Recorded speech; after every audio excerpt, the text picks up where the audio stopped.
आज जो इस पार्टी को एक महत्व विशेष का पार्टी बनाया गया है, मैं मैं उन नेताओं से कहना चाहता हूं, आज तक हमने 22 साल में जो भी स्थिति झारखंड की देखा है, सब ऐसी स्थिति है जो देखने के लायक नहीं है। आज हम लोग घर में खाने का पैसा नहीं है, वही नेता का पैसा 1 साल का रिपोर्ट दिखाता है कि हमारे पास 7 लाख रुपया है, वही 5 साल के बाद उसके पास 90 लाख रुपया आ जाता है। किसी बाप का पैसा जाता है, यही झारखंडी का पैसा है। जो बोलता है कि धर्म की राजनीति करते हैं, ये सरासर गलत है। न मुसलमान कभी बिकेगा, अब नहीं बिकने वाला है। पहले हम झारखंडी, उसके बाद तिलकधारी और टोपीधारी।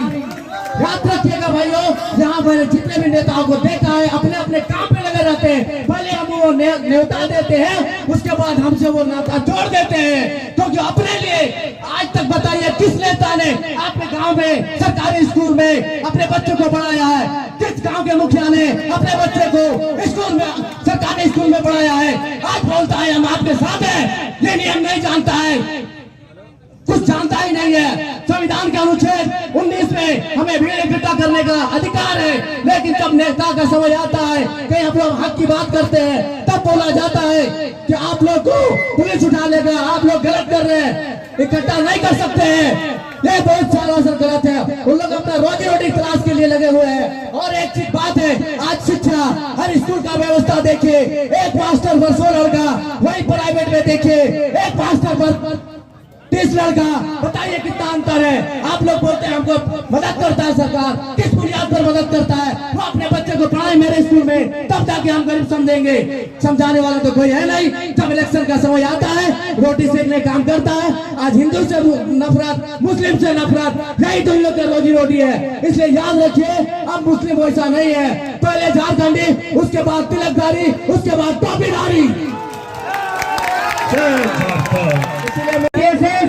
मणिपुर में जो घटना घटी है, उस घटना के प्रति अपना संवेदना प्रकट करती है, और जिस तरीके से वहां पर हमारी माँ बहनों के साथ अत्याचार हो रहा है, उसके प्रति इस मंच के माध्यम से निंदा प्रकट करते हैं। और ये साफ तौर पर ऐलान करते हैं कि जिस तरीके से झारखंड के आदिवासी अपने हक अधिकार की मांग कर रहे हैं, ठीक उसी तरीके से मणिपुर में शांति व्यवस्था को बहाल करने की मांग वहाँ के आदिवासी समुदाय के लोग, वहाँ के लोग कर रहे हैं। उनको सरकार सुरक्षा दे और वहाँ पर शांति व्यवस्था को कायम करे। ये बात आप लोग कह रहे होंगे कि ये झारखंड के लिए सभा है, लेकिन मैंने मणिपुर का जिक्र क्यों किया?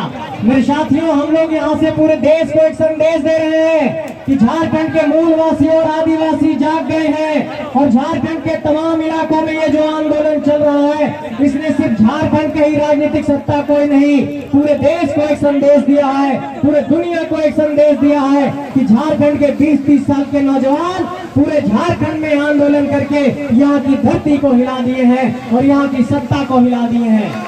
लेकिन मैं ये कहना चाहता हूँ मेरे साथियों, आप लोगों को कुछ बिंदुओं पर गौर करना होगा। जिन बिंदुओं पर हम लोग लड़ाई लड़ रहे हैं, उन बिंदुओं पर आप लोगों पर बारी बारी से एक बात कहना चाहता हूँ कि जिस तरीके से झारखंड में स्थानीय नीति की मांग हम लोगों ने 1932 के आधार पर की है, और आपको याद होगा कि यहाँ पर एक विधेयक का ड्राफ्ट तैयार होकर राज्यपाल के पास भी गया था, लेकिन राज्यपाल ने उसे वापस कर दिया। और झारखंड के 14 सांसद में से किसी भी सांसद ने देश के लोकसभा के भीतर इस बात की आवाज बुलंद नहीं की कि झारखंड में 1932 के आधार पर स्थानीय नीति परिभाषित होनी चाहिए।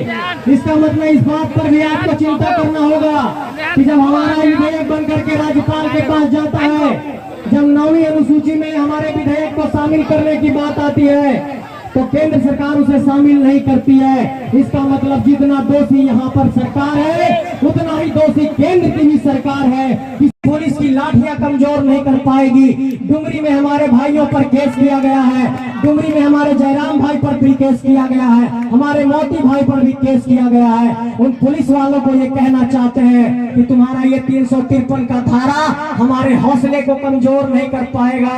तुम केस मुकदमा करोगे, कलम कॉपी से लड़ने के लिए तुम हम लोगों को बाध्य करोगे, तो कोर्ट में भी जाकर के तुमसे लड़ेंगे, लेकिन ये तुम्हारा केस मुकदमा हमारे हौसले को नहीं लड़ा सकता है। डुमरी में केस किया तो क्या हुआ? मिर्जा की भीड़ ने इस बात की गवाही दे दी है कि ये हौसला कमजोर नहीं हुआ है। मिर्जा की ये भीड़ यहाँ से संदेश लेकर के जाए।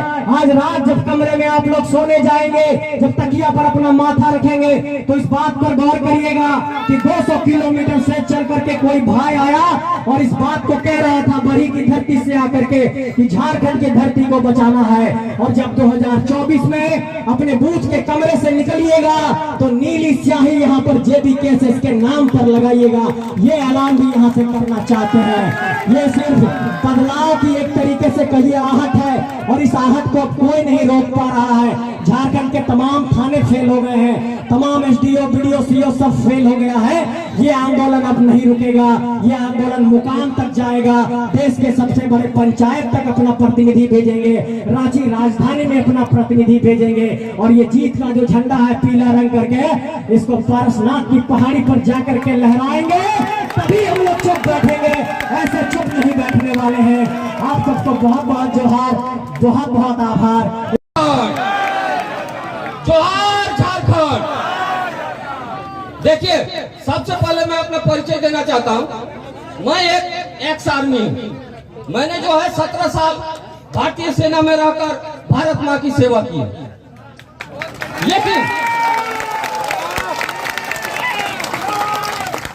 लेकिन भारतीय सेना में रहते हुए मैंने देखा, यहाँ की अंदर की राजनीति देखा, यहाँ के दलाल नेताओं के करतूत देखा। आप लोगों ने सुना होगा कारगिल की लड़ाई, पुलवामा हमला, ये सब कुछ जो हुआ ये सब देन था हमारे चंद गद्दार नेताओं का। आज की जो है सेंटर की केंद्रीय राजनीति अगर चल रही है तो आज भारतीय सेना के नाम पे राजनीति चल रही है। अगर देखा जाए तो भारतीय सेना से बढ़कर कोई देशभक्त नहीं है। और कुछ पार्टी के नेता अपने आप को दिखाते हैं कि हम सबसे बड़ा देशभक्त हैं, लेकिन वो जो दलाल नेता लोग ये नहीं जानते हैं कि जो सबसे बड़े गद्दार उन्हीं दलों में शामिल घुसे हुए हैं, जिसके वजह से हमें कारगिल की लड़ाई झेलनी पड़ी, पुलवामा का हमला झेलना पड़ा।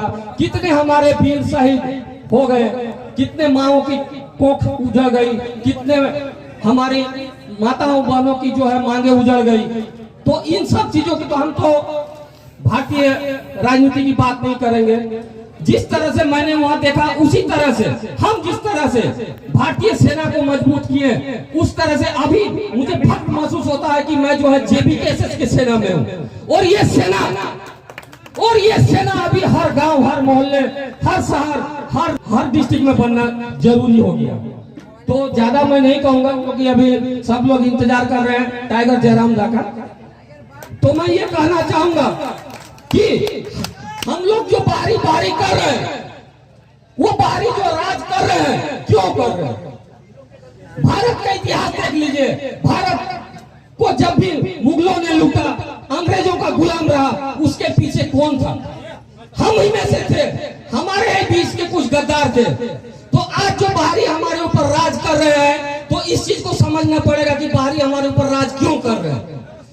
क्योंकि हमारे ही बीच के कुछ गद्दार उनका तलवा चाट रहे हैं, उनका दलाली कर रहे हैं। तो सबसे पहले जब तक इन गद्दारों, इन दलालों को चुन चुन के नई सबक सिखाएंगे, तब तक हम लोग जो है बाहरी आदमी हम लोग का शोषण करते रहेगा, हम लोग शोषित होते रहेंगे।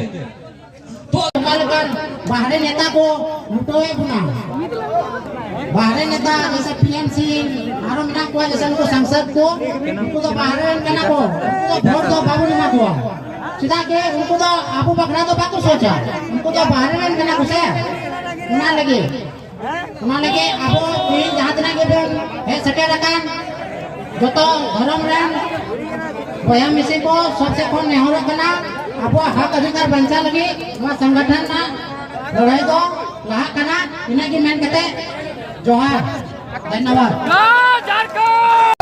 तो यहाँ पे आए हुए हैं, ये हमें बोले कि अरे कोस कहाँ लगे तो इतना भीतर हमने कोई प्रोग्राम। मैं बताना चाहता हूँ टाइगर का, ये इसका दाएं हाथ के बगल में जामताड़ा है, इसके बाएं में बंगाल है, ये मिर्जा की धरती है। इस निशा की धरती से हम आंदोलन पैदा करेंगे, इस निशा की धरती से हम चिंगारी पैदा करेंगे और 2024 में सरकार बनाने के काम करेंगे। मैं बताना चाहता हूं उनको, एमपीएल के दलालों सुन लो, मुझे बताया था मिठूदा किधर है, मिठूदा याद है ना, आप हमें बताए थे जब गया पुल से हमें डिटेन किया गया था, थाना प्रभारी बोल रहे थे कि ये लिखो, जब 2 दिवसीय आंदोलन था हम लोग के बीच में, बोला गया था कि तुम ये लिखो कि आज के बाद तुम धरना नहीं देगा, आज के बाद आंदोलन नहीं करेगा। मैं मिठूदा को बोला, मिठूदा ये क्या बोल रहा है, हम लोग आंदोलन तो कले है। हम बोले हम तो अंदर रहने दीजिए, कोई दिक्कत नहीं है, लेकिन हम पीछे नहीं हटेंगे। ये टाइगर का सेना है, टाइगर का। सुन लो नौजवानों, कुमारों की सरकार आने वाली है, सबको तैयार हो जाओ। और जितने भी हमारे निशा विधानसभा में 2 गुमटी खोल के बैठा हुआ है, जो 2022 से लगातार विधायक बनने का काम कर रहा है, उन्हें हम मुंह तोड़ जवाब देने का काम करेंगे। और उनको बता देता हूँ, पान वाला बाबू, माननीय सांसद महोदय पीएम सिंह जी, अगर हमारे लागटा मैदान आएंगे तो खाली थू और छींक की बौछार आएंगे और उनकी जो बदबू है मुंह की वो दिखाई देंगे, लाल लाल दिखाई देगा। वैसे सांसद को हम लोग मुंह तोड़ जवाब देने का काम करेंगे। 2024 में माननीय सांसद टाइगर जयराम मातो को बनाएंगे और उसकी सरकार बनाएंगे। जय झारखंड, जय झारखंड, जय झारखंड। उसको हमें बोरल पार्क के विधायक को बनाइएगा तो ही होगा। हमारे सामने बांग्ला भाषा बोल देगा कोई बांग्लादेशी, तो क्या वो हमारा हो जाएगा? मत सोचिए, वो बांग्ला बोल देता है। सुने हैं कि यहाँ के पूर्व विधायक में नाखून कटने से घर चला जाएगा नहीं।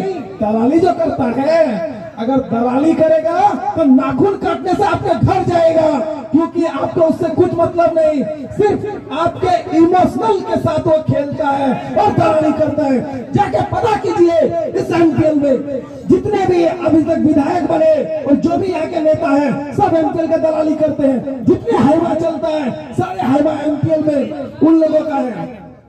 कोयले का भी कारनामा करता है, उसमें भी दलाली करता है ये लोग। जितना भी जो भी हाईवा संघ बना के रखा है, खुद हाईवा संघ बना के रखा है, तो ये एमपीएल में इतने जो दलाली कर रहा है। आप लोग कई बार हम सुने कि आप लोग गेट जाम करने का कोशिश किए, लेकिन कोई भी नेता आप लोगों को साथ दिया क्या?